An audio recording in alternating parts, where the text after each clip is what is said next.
going on, guys? Lord Beardo, Loot Nation. Last video I talked about a failed raid I wanted to show you guys. This is it. This is before the update, so you don't get to see the troop composition until the end and the spell count and everything. But I dropped the golems. They get up to the wall. A couple line of wizards blow all the walls away. This is the main big start for these GoWiWiPes. Blow a hole open with the wall breakers. Now, this is the part of the raid where it goes a little south. Now, he didn't really have an impressive clan castle that came out.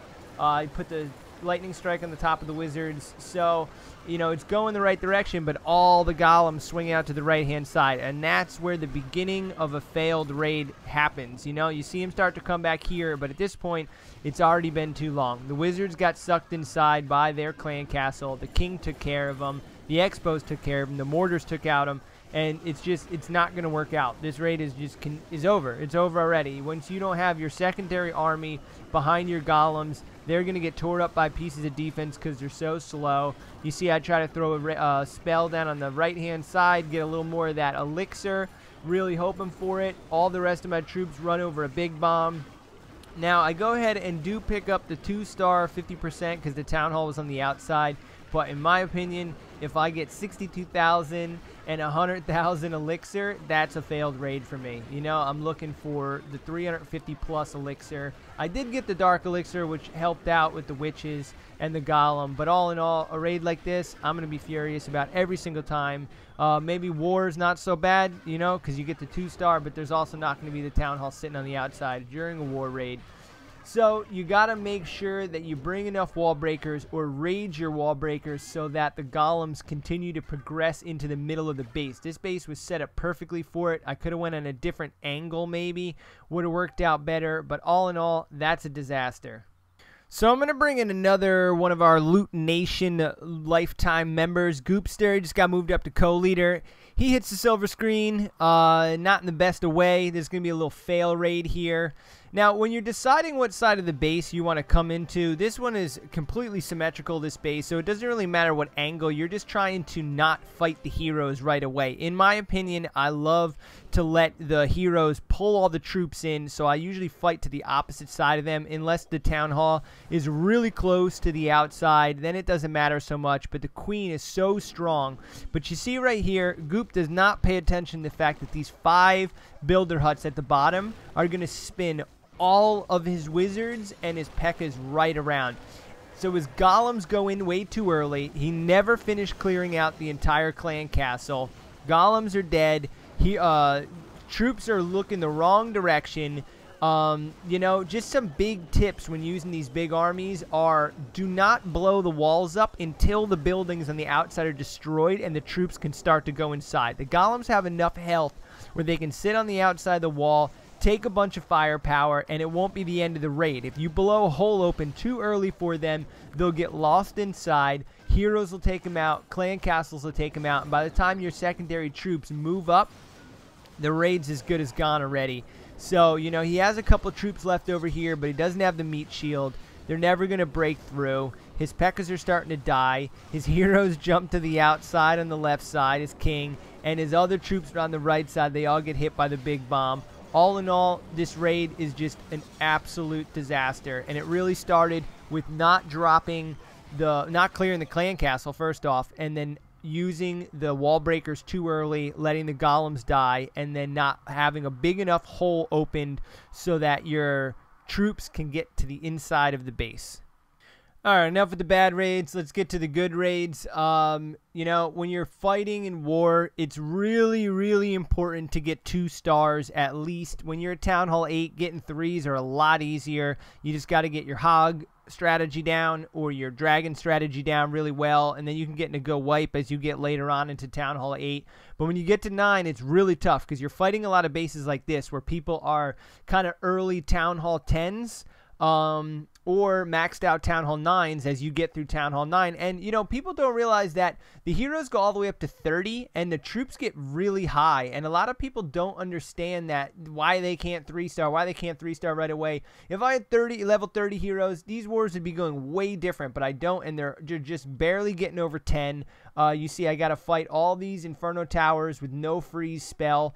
You drop your spells in the middle. This base is wide open. That's why I chose it, and all the defenses are a little rushed in this base. Sorry for the video quality. It's a little bad here, but you see, I can get inside. I always bring enough wall breakers. I always try to fight in the kind of the fastest track right to the town hall. I know I reiterate that nonstop, but that's going to be the best way to get to 2-star. If you're fighting if I came in from the side angle, there would be so many different boxes that my golems would get lost in. They wouldn't be able to get inside to help me out. If I came in from the top, same thing. This base was just perfectly set up with a little bit of buildings on the bottom, just letting you come right in. The guy thought he was going to have his big bombs in sneaky spots, but that's the beauty of these witches, is that they expose all the big bombs. That's why I love this army. That's why I use this army. You know, a lot of people talk about the GoWiWipe being a lot stronger. I just don't find it as effective as when the skeletons pull these big bombs up, because that is just what's going to kill the raid for you when you're using a lot of wizards, really. So in this raid right here, like I keep saying, you want to pay attention to not blowing the walls up too fast. I drop a bunch of wizards, and when I first started this raid, I only dropped about 3 or 4 wizards. Now I drop a nice big line of wizards to clear the buildings out quickly. Let the wall breakers get there. Now the golems are going to head inside a little bit, drop all the P.E.K.K.A.s, all the witches. You see the selectors allowed them to run inside. Now the heroes come down. Raid spells are good off the bat. You drop them so they rush in and fight the troops in the clan castle. You could either use a lightning strike at that point, or a heal and a rage. I shotgun my spells a little fast in the beginning there. I have been starting to go with not raging the wall breakers and not raging the troops inside, but actually going with a heal spell for the wizards, and then once the clan castle gets close, then dropping the rage on top of them. But you know, a lot of times in these raids, they're really game flow based. You know, you think that the troops, I thought the troops were going to go off to the right side. The king and a bunch of wizards and my queen all went off to the left side. I got the golems going to the right side. This base wasn't so bad because it did have one big open track around the outside. So once I cleared out the middle, this base was just locked up nice and early. I knew I had a good chance at 3-starring it because of how open it is. When in my war base, I try to compartmentalize the base a little better so that the golems get stuck at the wall punching it.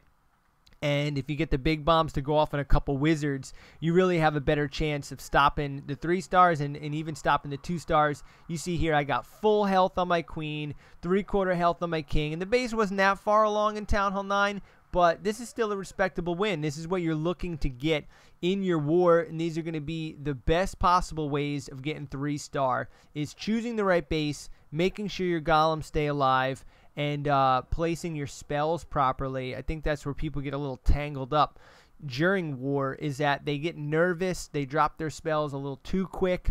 These are my absolute favorite bases, and this one is obviously set up terrible with these weird little boxes on these defenses, but I love these big, wide, spread out anti-hog bases. So if you got people in your clan who run a lot of hog raids, have them fight the bases that are all tight, compact, where you can see the big bombs. Go ahead, run your GoWiWipe, your GoWiWi right through these anti-hog bases, because you're just going to tear right through them.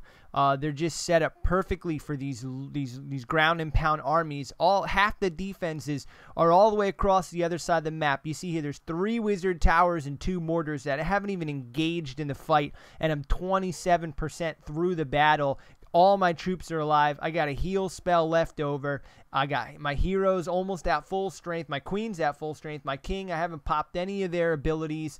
So this is going to be a 3-star just because of the fact that their defenses can't just sit on top of the whole army and attack it all at one time. It has to come slowly, and that's really what you're looking for with these bases. The more spread out, the better. If you're looking at what war base you want to fight, and you watch these and you see that they've taken up the whole playing field for their base, even if they're not set up anti-hog where you can move around this freely, if they're still really big compartments and wide spread out, you're just going to run right through these bases so easily.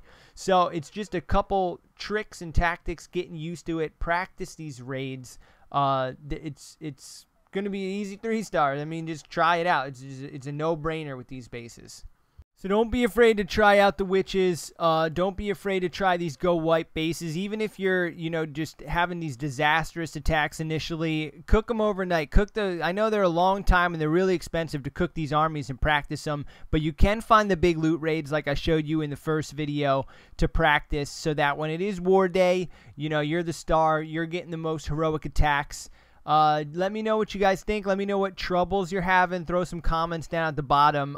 Good luck with these raids, and I'll talk with you guys soon.